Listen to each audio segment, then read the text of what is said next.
The blood-red sunset painted the dusty main street of Winslow, Arizona Territory. As Olivia Keller stepped off the stagecoach, her city shoes immediately coated in the fine desert grit.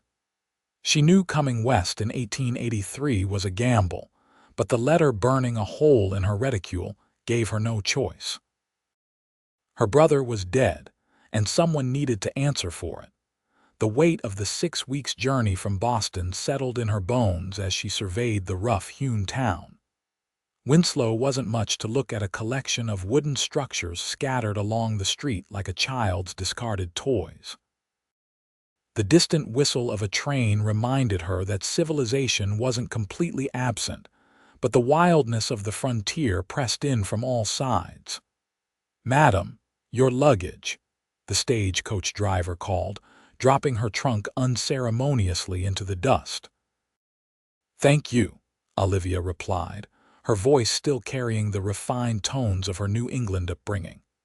She brushed a strand of copper hair back into her chignon and straightened her travel-worn blue dress. 25 years old and alone in the West, this wasn't how she'd imagined her life unfolding. A broad-shouldered man emerged from the saloon across the street, his eyes finding her immediately.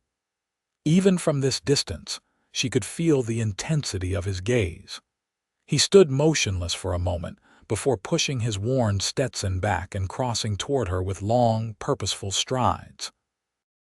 "Miss Keller?" he asked, his voice deep and raspy. Olivia instinctively stepped back, her hand tightening around her reticule where she kept her derringer. "Who's asking?" "Jake Yancey," he replied, stopping a respectful distance away. "Sheriff sent me to fetch you, said you'd be on today's stage." The name struck her like a physical blow. This was him, the man mentioned in the letter, the last person to see her brother alive.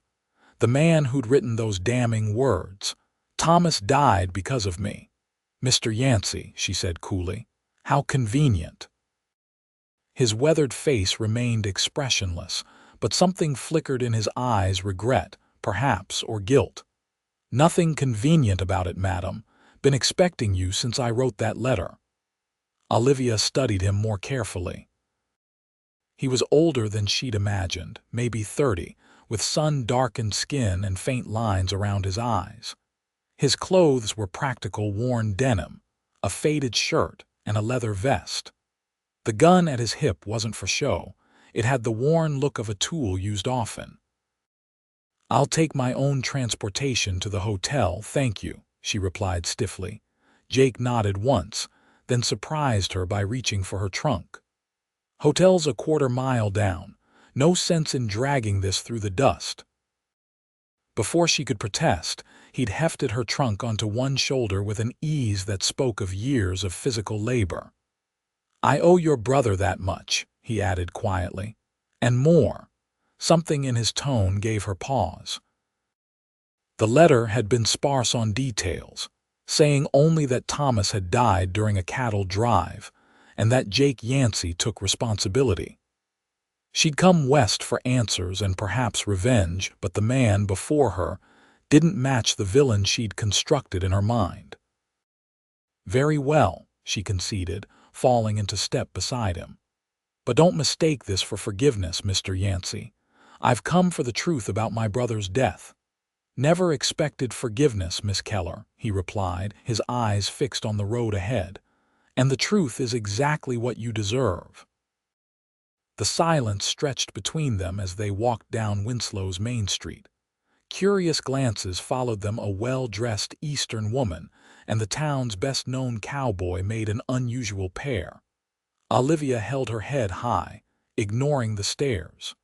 "Your brother spoke of you often," Jake said finally. "Said you were teaching at some fancy school back east." "Radcliffe," Olivia supplied automatically. "I was a literature instructor." The past tense stung. She'd resigned her position to come west, burning bridges she could ill afford to lose. Jake nodded. "Thomas was proud of you. Called you the smartest Keller." The mention of her brother's name in this man's mouth sparked her anger anew. "And yet he's dead, while you walk free." They reached the Winslow Hotel, a two-story building that stood as one of the more impressive structures in town. Jake set her trunk down on the porch. "I'll come by tomorrow morning," he said. "I'll tell you everything then." "Why not now?" Olivia challenged. Jake's eyes met hers directly. "Because you've had a long journey and this is a long story, one that deserves to be told right." Before she could argue, he tipped his hat and turned away. Olivia watched him go, noting the slight hitch in his stride, a barely perceptible limp that he seemed determined to hide. Inside the hotel, the clerk gave her a curious look as she registered. "You're Thomas Keller's sister, from back east." News traveled fast in small towns. "I am," she confirmed. The clerk, a balding man with spectacles perched on his nose, leaned forward. "Jake Yancey bring you here. Man's not been the same since your brother passed.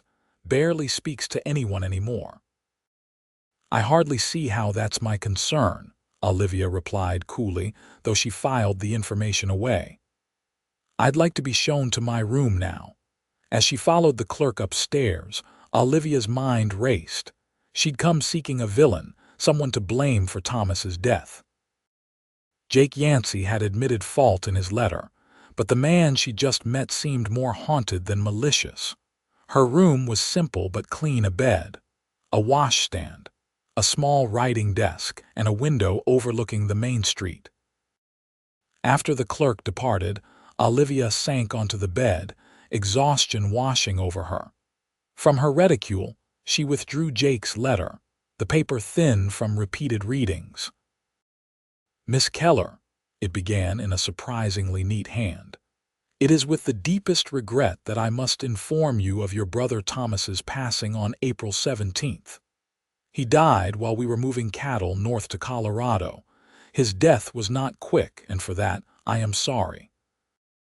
He spoke of you in his final hours and asked that his personal effects be sent to you in Boston.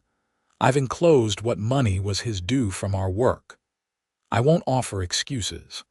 Thomas died because of me, and that's a burden I'll carry. If you wish to know more, I'll be in Winslow. Most folks know where to find me. With sincere condolences, Jake Yancey." Direct, honest, and maddening in its lack of details. Olivia had read it 100 times, trying to discern the truth between the lines.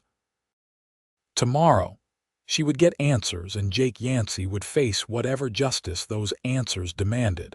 Morning arrived with the distant sound of a train whistle and the bustle of a town coming to life. Olivia dressed carefully in a practical navy skirt and white shirtwaist, her hair pinned neatly at the nape of her neck. If she was to confront Jake Yancey, she would do so with all the dignity her Eastern upbringing had instilled in her.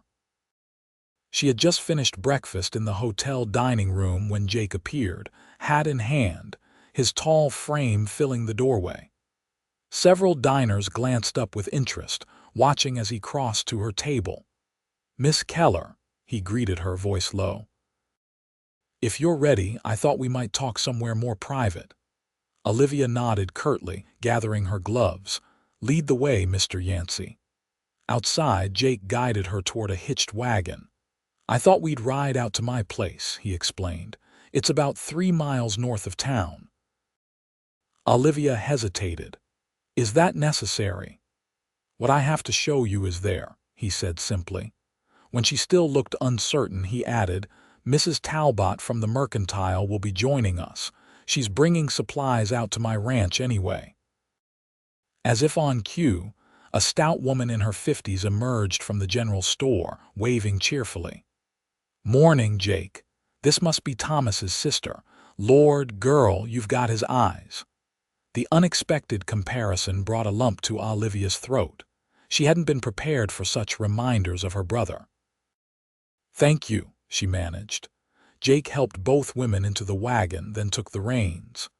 Mrs. Talbot chattered away as they left town behind, sharing town gossip and asking Olivia polite questions about her journey. Jake remained silent, focused on the road ahead. The landscape opened up around them, vast stretches of rugged beauty that Thomas had tried to describe in his infrequent letters. Scrub, brush, and cacti dotted the red earth, while in the distance, mesa formations rose against the clear blue sky. Despite her purpose here, Olivia couldn't help but be moved by the wild grandeur of it all. They crested a small rise, and Jake's ranch came into view. It was modest, a single-story house with a wide porch, a barn, and several corrals. A small garden plot showed signs of recent planting, and a few cattle grazed in a nearby pasture. "It's not much," Jake said, seeming to read her thoughts, "but it's mine. Paid for it free and clear last year." Mrs. Talbot patted his arm. "And don't forget to tell her about the new well you dug. Best water for 20 miles. They pulled up to the house, and Jake helped the women down. "I'll get your supplies unloaded, Mrs. Talbot, then drive you back to town." "Nonsense," the older woman replied. "I'll unload these myself and start getting your pantry organized. You two go on and have your talk." She lowered her voice, though not enough that Olivia couldn't hear. "That girl came a long way for answers, Jake. Don't hold back now." Jake nodded, then gestured for Olivia to follow him around the side of the house. They walked in silence until they reached a small, fenced area beneath a cottonwood tree. A simple wooden marker stood alone in the shade. "Thomas Keller," Olivia read aloud, her throat tight. 1856, 1883. There was nothing else, no epitaph, no sentiment. "I buried him here," Jake said quietly. "Didn't seem right to leave him in unmarked ground somewhere along the trail." Olivia knelt beside the grave, her fingers tracing the carved letters of her brother's name. "What happened to him?" she asked, her voice barely above a whisper. Jake took a deep breath. "We were driving cattle to Colorado, me, Thomas, and 4 other men. Spring came early and the rivers were high. We reached the Little Colorado, and I made the call to cross there instead of heading to the proper ford. I'd done it before in similar conditions." He removed his hat, turning it in his hands as he continued. "The herd spooked halfway across. Current was stronger than I judged. Thomas went in after a calf that got swept downstream. His horse lost footing on the riverbed." Jake's voice grew rough. "I went in after him, but I was too far behind. By the time I reached him, he'd been in the water too long. Pulled him to shore, but he'd breathed in too much water. Fever set in that night." "How long?" Olivia asked, unable to look away from the grave. 3 days, Jake replied. "He fought hard, but the lung fever was too strong." Doc wasn't anywhere close. Olivia closed her eyes, picturing her brother struggling for breath, dying slowly in this harsh land. "His last words," Jake was silent for a long moment. "He asked me to write to you. Said to tell you he was sorry for leaving Boston, for not being the brother you deserved. And he asked me to make sure you got what was coming to him, his wages, his personal things." "Why did you say it was your fault?" Olivia demanded, finally looking up at him. "In your letter you said—" "It was my fault," Jake interrupted, his face grim. "I was trail boss. I made the decision to cross at that spot. I was responsible for everyone under my watch, including your brother." "You couldn't have known the river would be dangerous," she argued, surprised to find herself defending him. "I should have known," he insisted. "That's my job, to know the land, to read the signs. I got cocky, thought I knew better than the old-timers who warned against that crossing in spring." The raw honesty in his voice was undeniable. Olivia rose to her feet, studying Jake Yancey with new eyes. This wasn't a man making excuses or hiding from responsibility. This was a man carrying a burden of guilt that had clearly worn on him for months. "Why bring my brother's body here?" she asked. "You barely knew him." Jake looked toward the distant mountains. "Thomas saved my life on that same drive 2 weeks earlier. Rattlesnakes spooked my horse. I got thrown, hit my head. Thomas shot the snake before it could strike me, then got me back to camp. Doctor later said I likely would have died without quick attention. He paused. Seemed the least I could do was give him a decent resting place. The revelation shifted something inside Olivia. Her brother had died a hero's death, trying to save another life, just as he had saved Jake's earlier. It didn't erase her grief, but it gave meaning to his loss. "I want to show you something else," Jake said, leading her back toward the house. Inside, he crossed to a small desk in the corner and unlocked a drawer.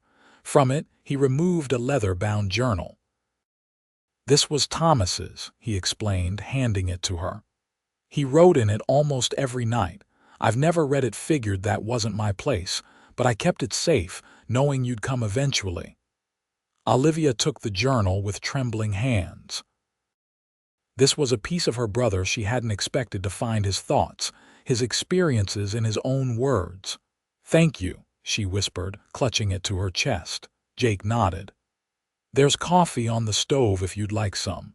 Take all the time you need with that. I'll be out helping Mrs. Talbot."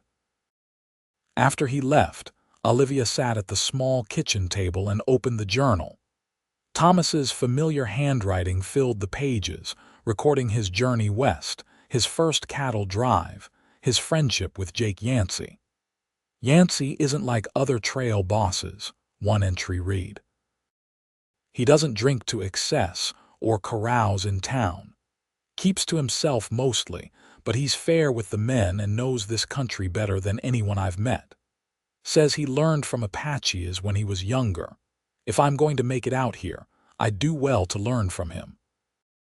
Olivia turned the pages slowly, absorbing her brother's adventures, his growing confidence, his occasional homesickness. The final entry was dated 3 days before his death, crossing the Little Colorado tomorrow. "Yancey says the water's high but passable. Some of the older hands are grumbling, but I trust Jake's judgment. He hasn't led us wrong yet." Thinking of Olivia tonight, wonder what she'd make of the man I'm becoming out here. Different from the bookish brother she knew, that's certain. Maybe someday she'll come west, and I can show her this big sky country myself. Tears blurred Olivia's vision. She closed the journal, overcome by the sound of her brother's voice in her head and the cruel irony of his trust in Jake, a trust that had ultimately led to his death. "Mrs. Talbot's voice drifted in from outside, followed by Jake's deeper tones. Olivia composed herself and went to the window. The two were sorting supplies on the porch, Jake listening attentively as the older woman gave instructions about planting times for various vegetables. There was no malice in this man, no carelessness that she could see.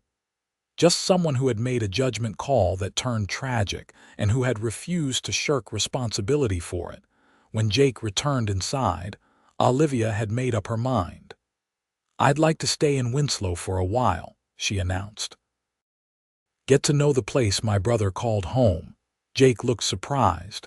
"You're not heading back east right away?" "Not yet," she replied. "I need to understand this place, to understand why Thomas loved it." "The hotel in town is expensive for long stays," Jake said cautiously. "But Mrs.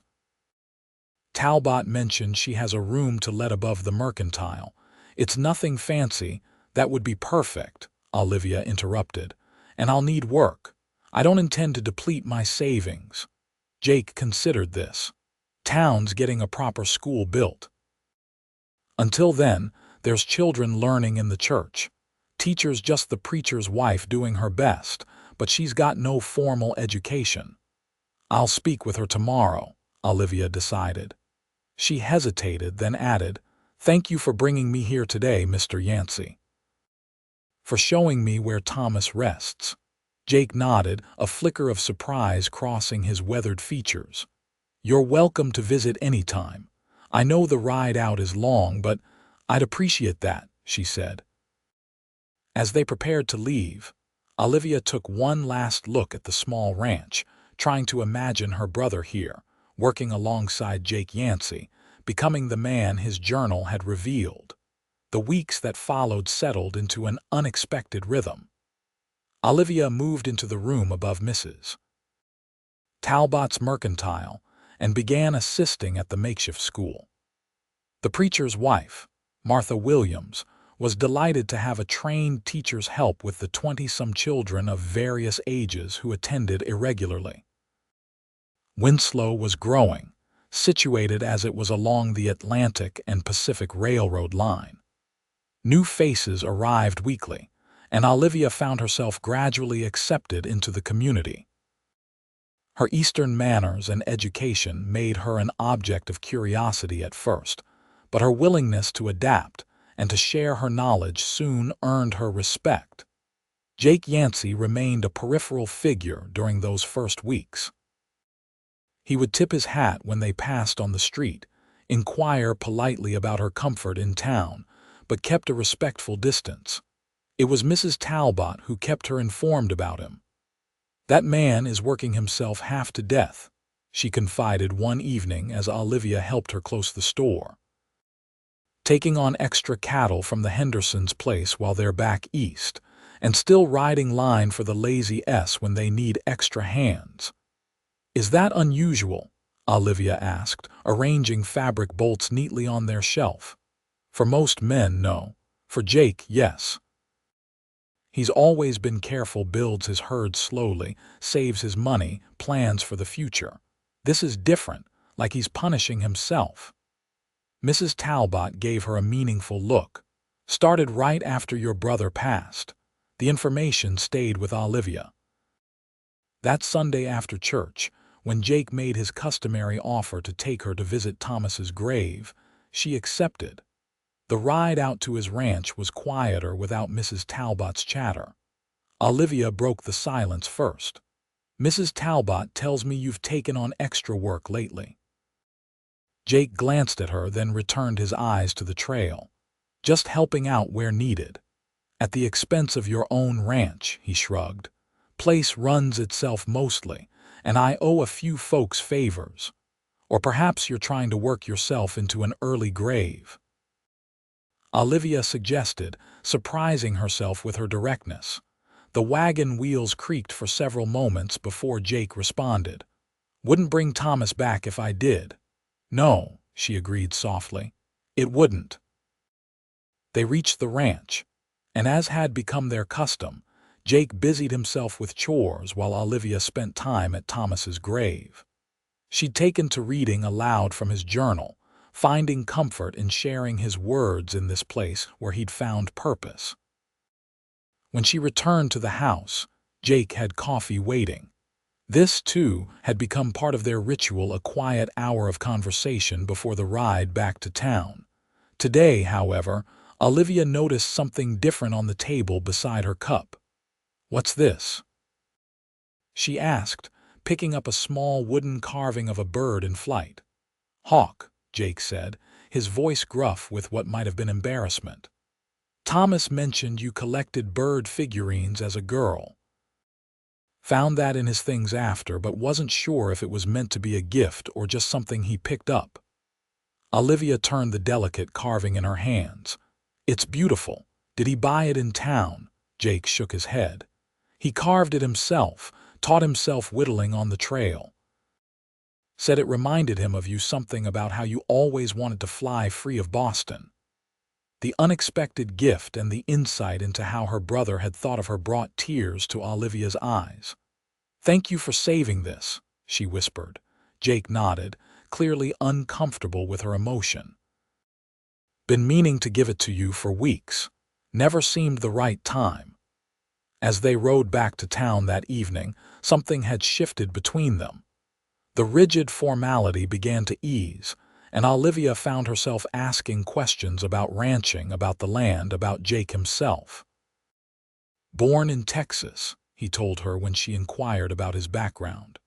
"Father ran cattle there until the war. He didn't come back. Mother remarried, and my stepfather decided Arizona territory offered better opportunities. Been here since I was 12. "And your family now?" Jake shook his head. "Lost mother to influenza in '75. Stepfather moved on to California years ago. It's just me." The simple statement carried a weight of solitude that resonated with Olivia. Since her parents' deaths 5 years earlier, Thomas had been her only family. Now she too was alone. Summer settled over Winslow, bringing scorching days and the occasional violent thunderstorm. The school term ended, but Olivia continued teaching reading lessons to several adults in the evenings, including the blacksmith's wife and 2 of the railroad workers who wanted to advance in their positions. Jake, true to his word, brought her out to visit Thomas's grave every other Sunday. Each visit revealed a little more about the man behind the weathered exterior.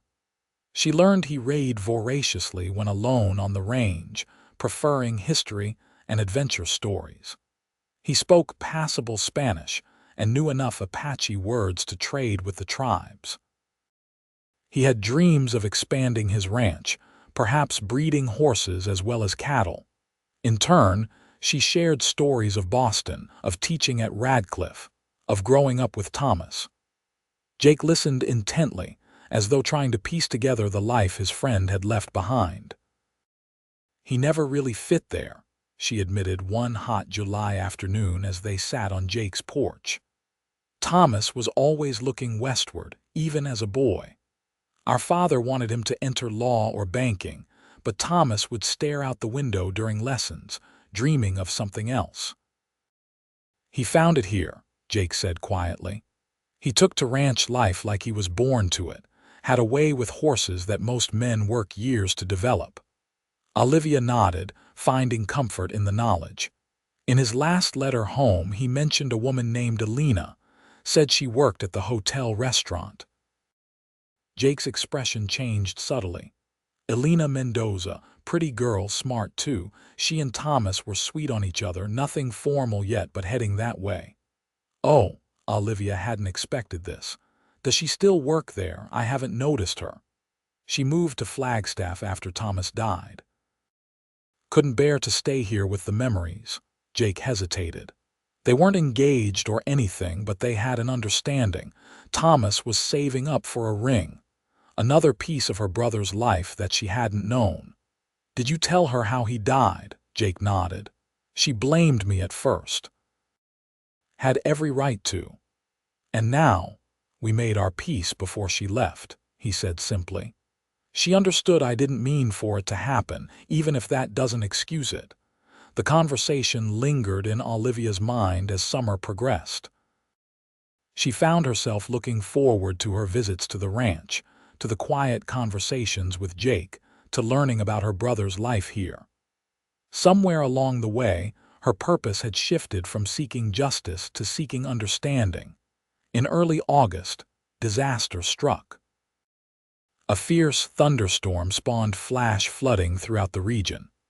The school building, still under construction, suffered significant damage, and several homes in the lower part of town were washed out completely.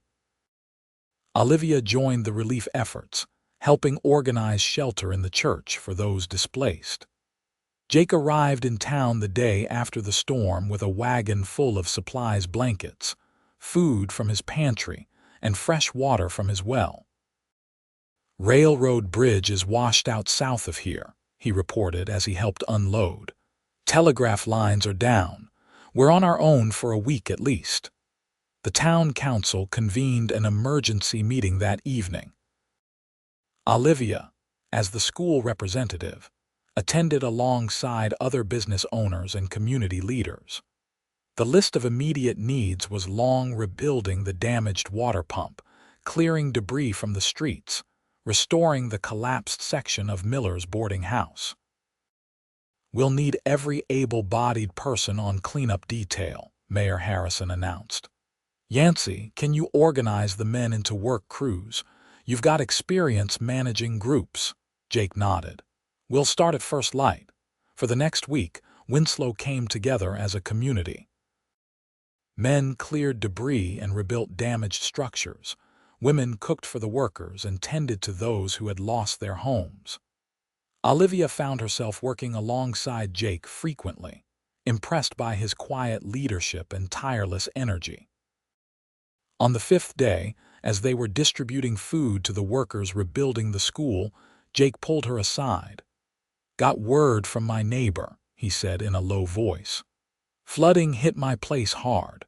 South pasture fence is gone and some of my cattle with it. Need to head back and assess the damage." Olivia frowned. "Why didn't you say something sooner? You should have been tending to your own property." Jake shrugged. "Town needed help more. My place can wait." "I'll come with you," she decided impulsively. "I can help with the assessment at least." He started to refuse, then seemed to reconsider. "Could use an extra pair of eyes. We'll leave at dawn." The damage to Jake's ranch was worse than either had anticipated. The creek that bordered his property had jumped its banks, washing away nearly a quarter-mile of fencing. His vegetable garden was destroyed, and the chicken coop had been knocked off its foundation. "Least the house is intact," Jake observed as they surveyed the damage, "and the barn just needs some minor repairs." They worked side by side through the day, salvaging what they could from the garden, righting the chicken coop, and accounting for the animals. By late afternoon, Olivia's hands were blistered and her dress caked with mud, but they had made significant progress. "We should head back to town before dark," Jake said, watching the sun sink toward the western horizon. Olivia looked at the work still to be done. "You can't possibly leave things like this. Your cattle will wander without that fence, and there's still debris everywhere." "I'll come back tomorrow," he said. "Can't ask you to stay out here, wouldn't be proper. Propriety seems rather insignificant compared to the loss of your livelihood," Olivia retorted. "I'll sleep in the house.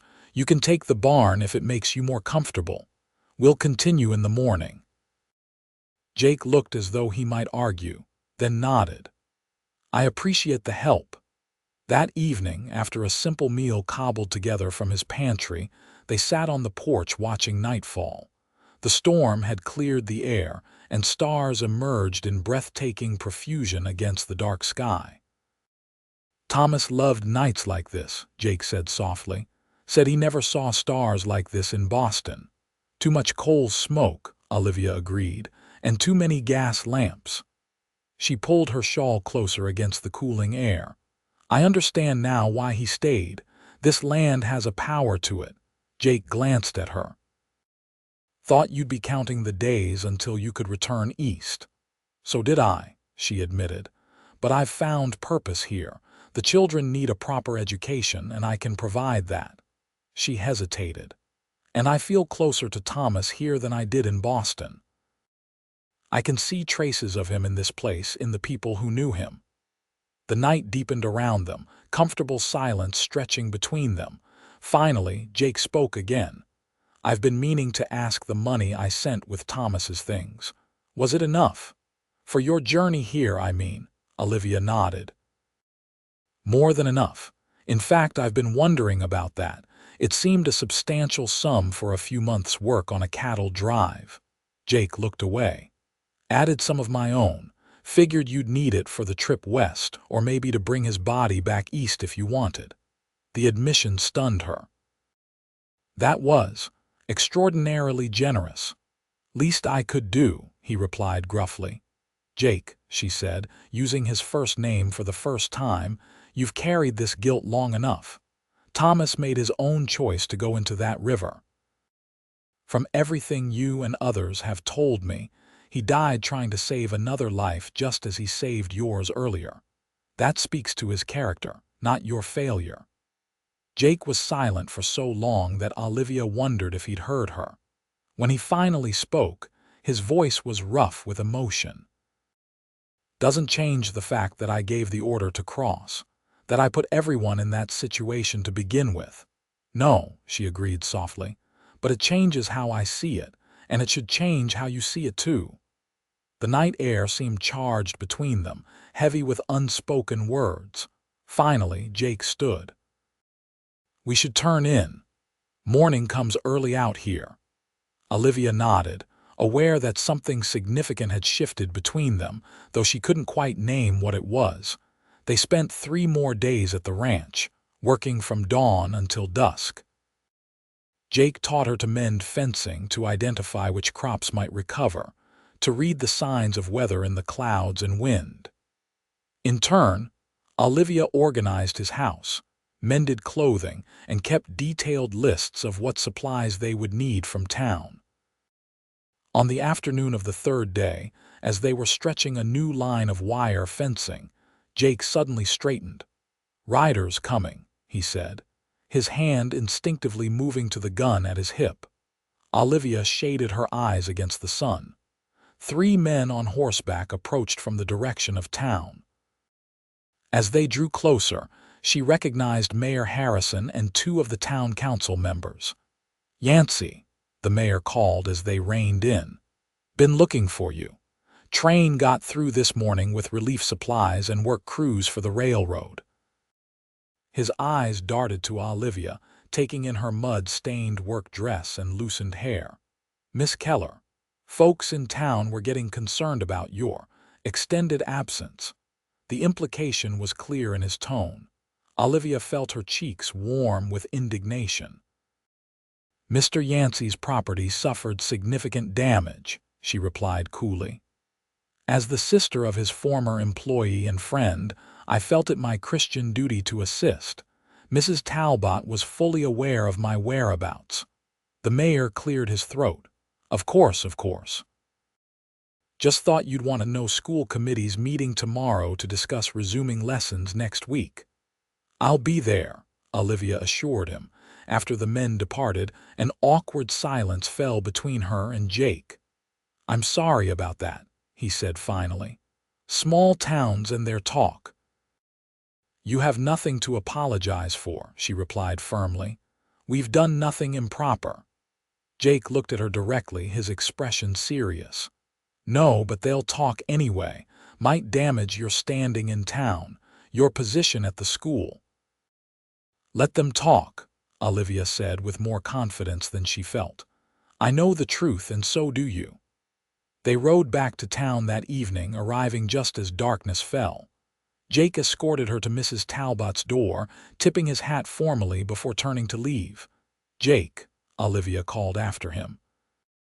"Thank you for these past days, for showing me a part of Thomas's world I wouldn't have seen otherwise." Something flickered in his eyes, warmth perhaps, or a sadness she couldn't name. "Good night, Miss Keller." "Olivia," she corrected gently. "I think we're well past formalities, don't you?" A ghost of a smile touched his lips. "Good night, Olivia." The following weeks brought a return to routine, but with subtle differences. Jake came to town more frequently, often finding reasons to stop by the school or the mercantile. Olivia found herself looking for him, her heart quickening when she caught sight of his tall figure on the street. The town, true to Jake's prediction, buzzed with speculation about their time alone at the ranch.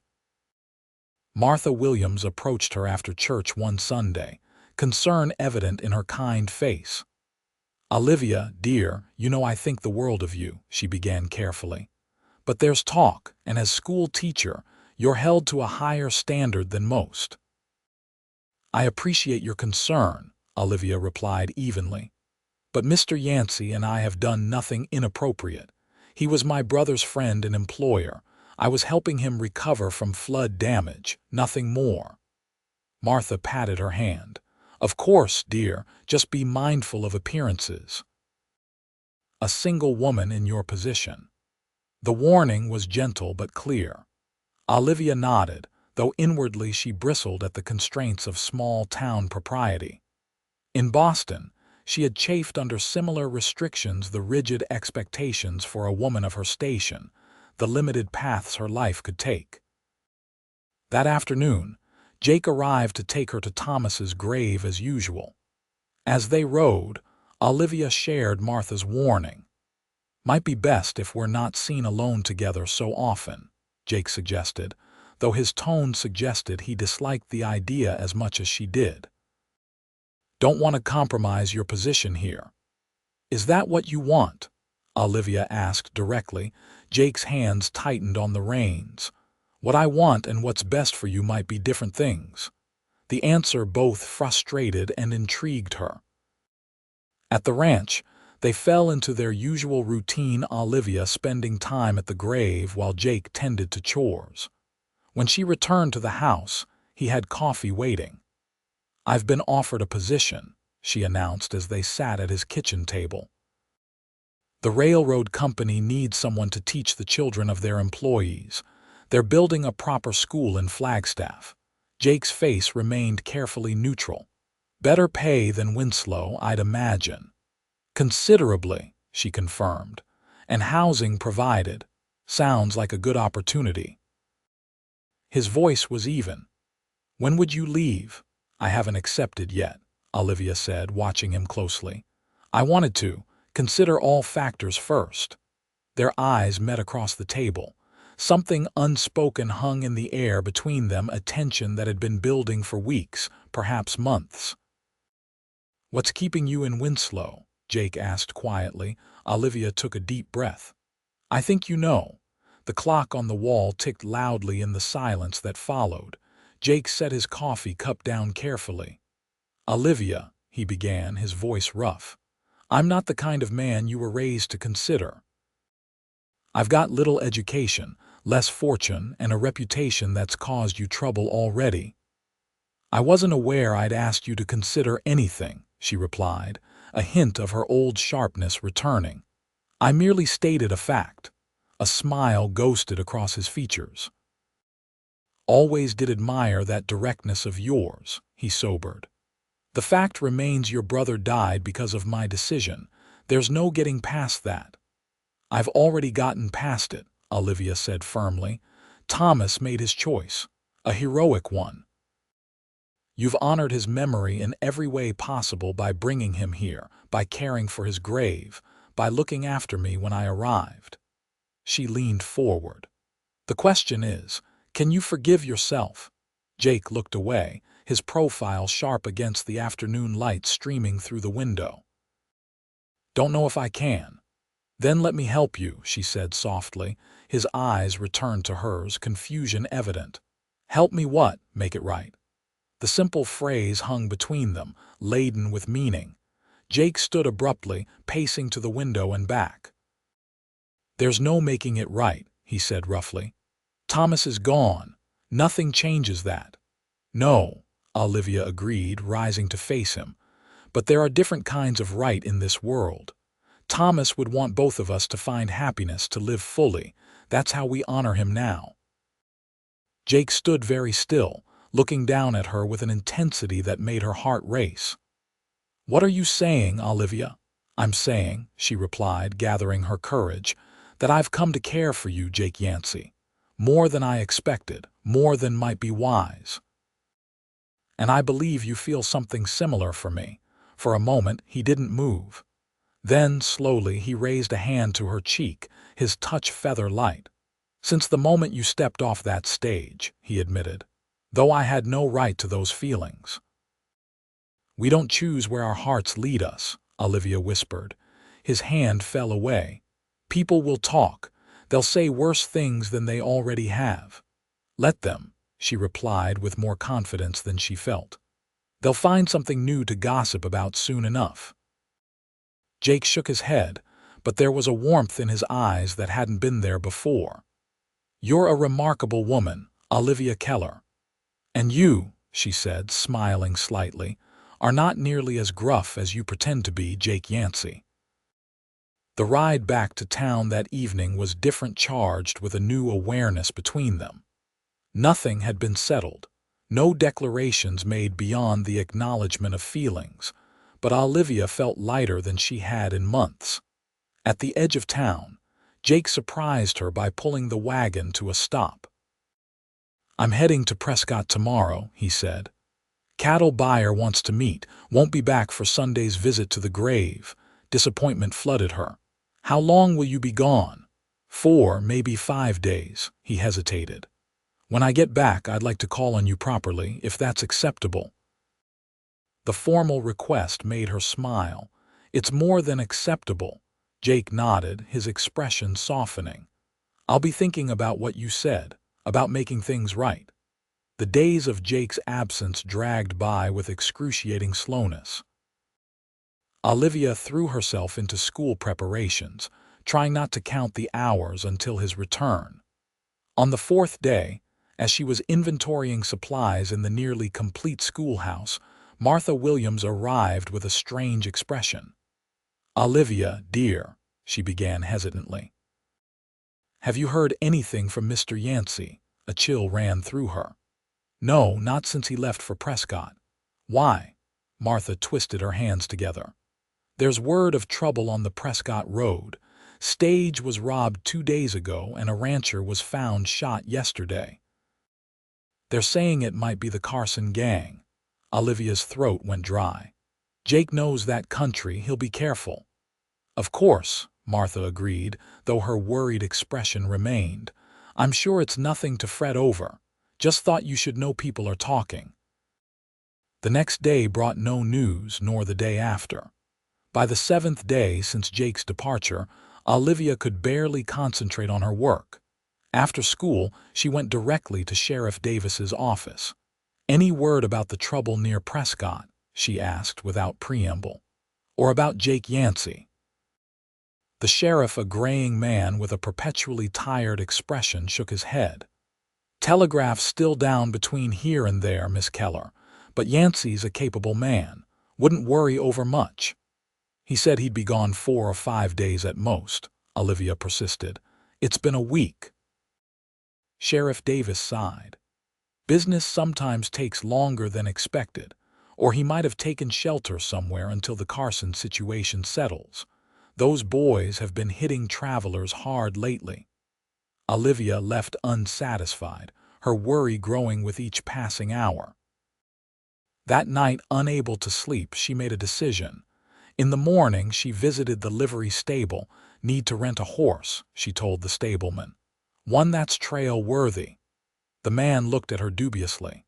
"Going somewhere, Miss Keller, just a day ride," she lied.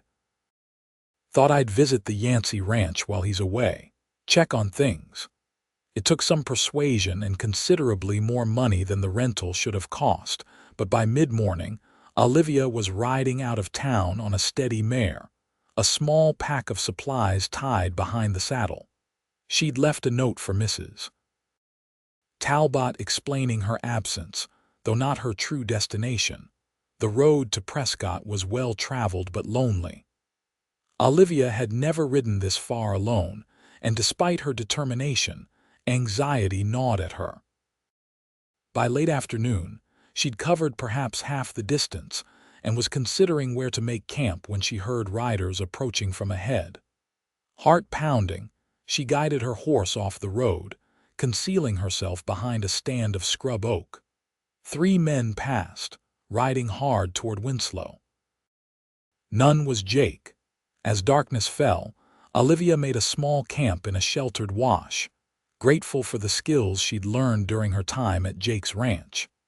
She kept her fire small and stayed alert, the derringer from her reticule now tucked into the pocket of her riding skirt. She was breaking camp at first light when she heard a wagon approaching from the direction of Prescott. Moving back to the road, she waited, ready to retreat if necessary.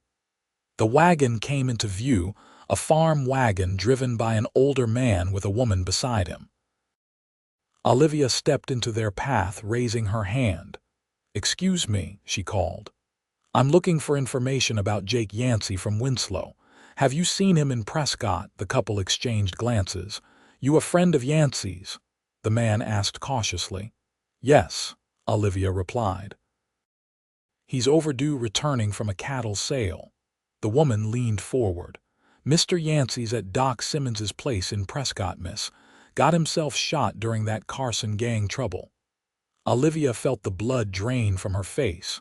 "Shot? How badly?" "Bad enough," the man said. "But Doc's the best there is. Said Yancey was lucky bullet went clean through his shoulder. Fever's the concern now." "How long ago did you see him?" Olivia demanded. "Day before yesterday," the woman answered. He was conscious then, asking someone to get word to Winslow.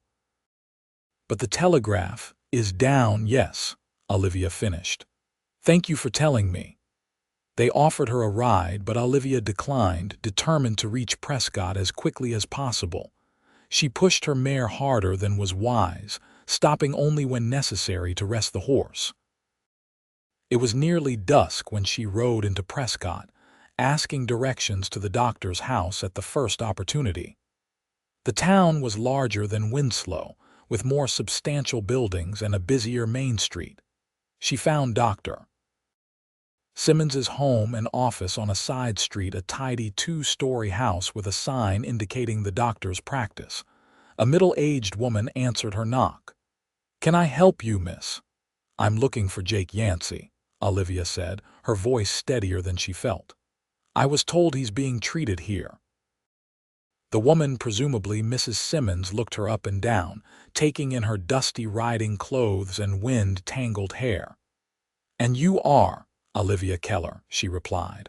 "I've come from Winslow. Please, I need to see him." Something in her tone must have conveyed her desperation, for Mrs. Simmons's expression softened. "Come in. He's upstairs. The fever broke yesterday, thank the Lord." Olivia followed her up a narrow staircase to a small bedroom at the back of the house.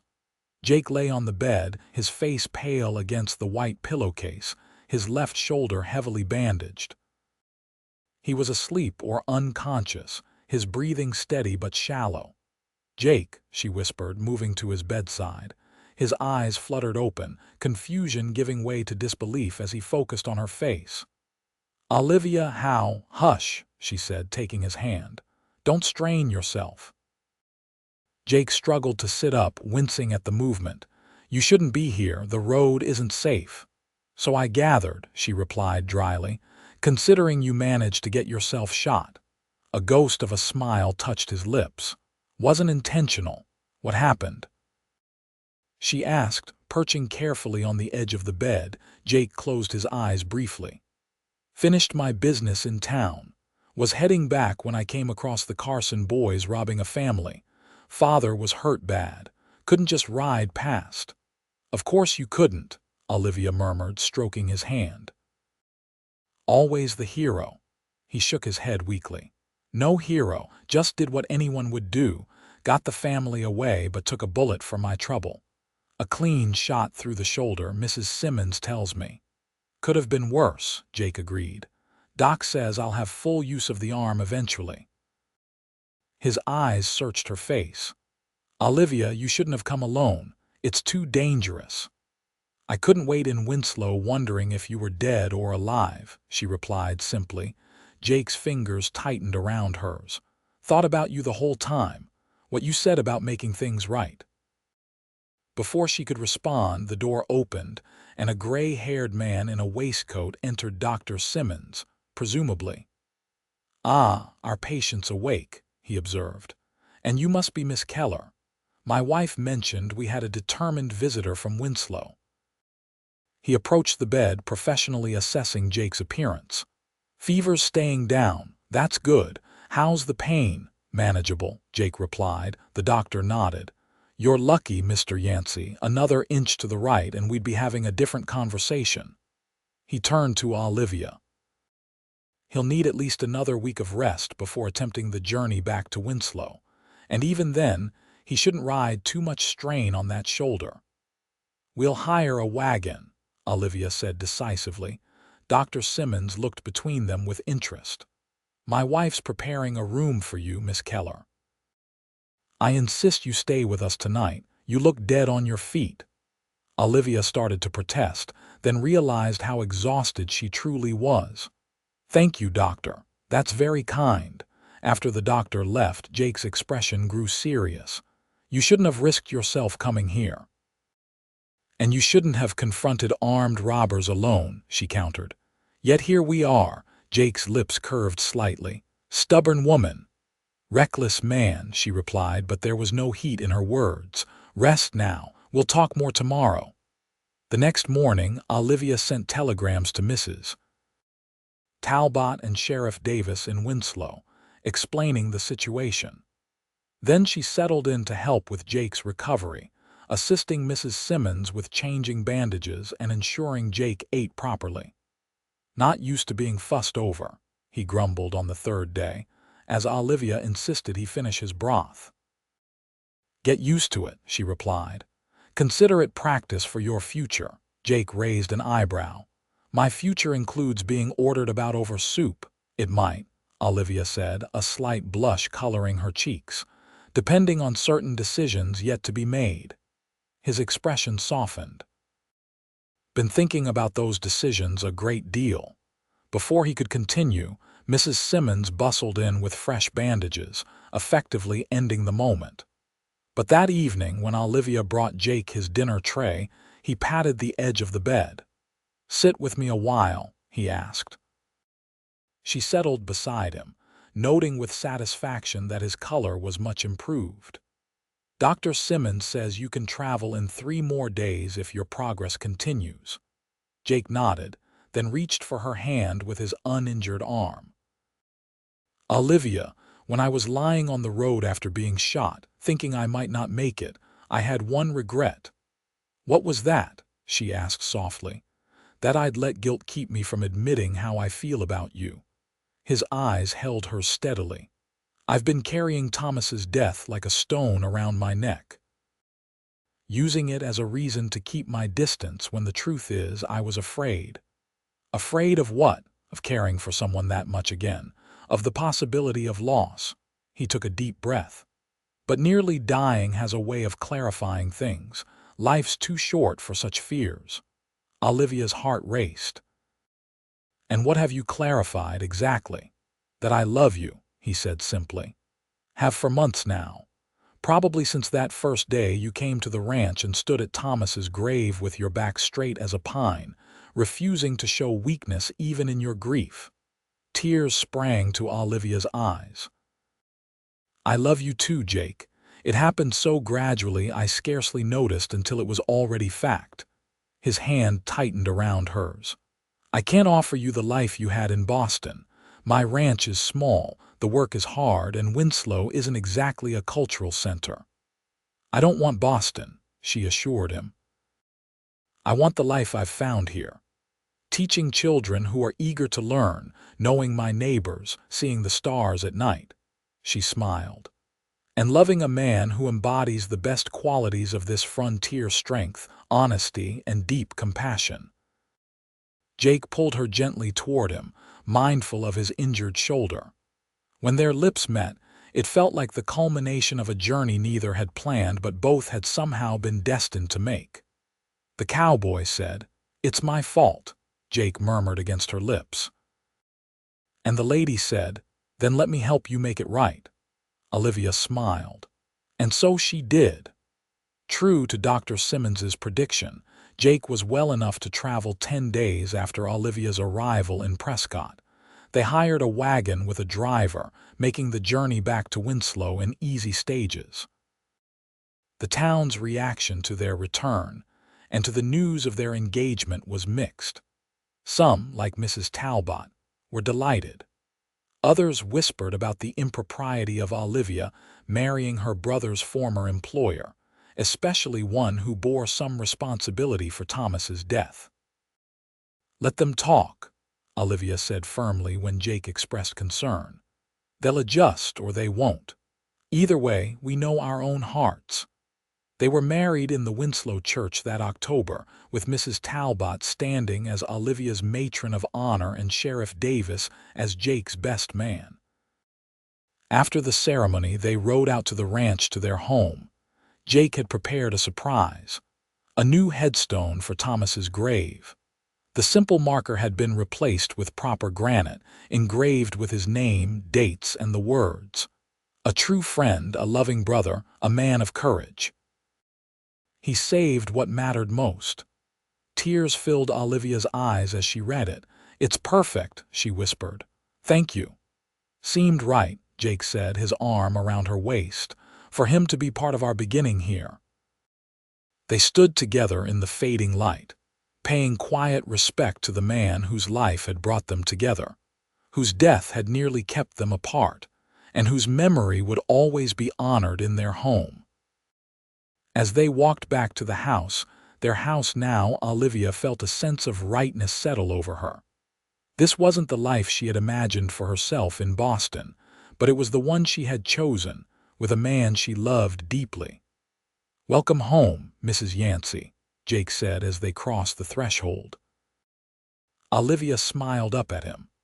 "I am home," she replied, "wherever you are." Years passed, bringing changes to Winslow and to the Yancey ranch. The railroad expanded, bringing more settlers and businesses.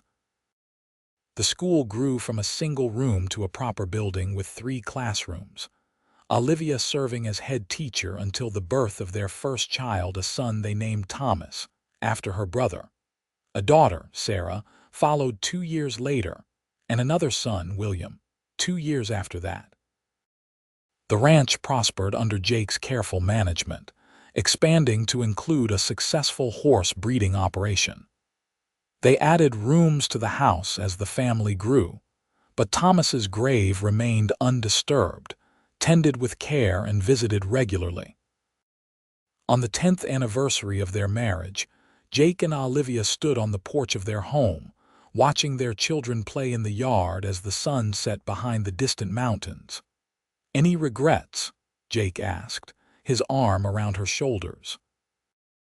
The years had added strands of silver to his hair and deepened the lines around his eyes, but he was still as handsome to her as the day they'd met. "Not one," Olivia replied truthfully. She had long since stopped comparing her life to what might have been in Boston. This place, these people, had become her world. Jake shook his head, pulling her closer, "only that it took me so long to believe I deserved this happiness." He kissed her temple gently. "Thank you for helping me make it right all those years ago." "We made it right together," Olivia corrected, smiling up at him. "And we continue to do so every day." As darkness fell, they called the children in for supper, moving from the porch into the warm light of their home, a home built on honesty, forgiveness, and a love that had grown from the most unexpected of beginnings. In the small cemetery beneath the cottonwood tree, Thomas's headstone caught the last rays of the setting sun. Standing as a silent witness to the family, his legacy had helped create a family that carried forward the best of him in their hearts and in their lives. And so the story that had begun with guilt and grief had transformed into one of healing and joy, proof that even in the wild expanses of the Arizona territory, love could flourish and second chances could be found for those brave enough to claim them.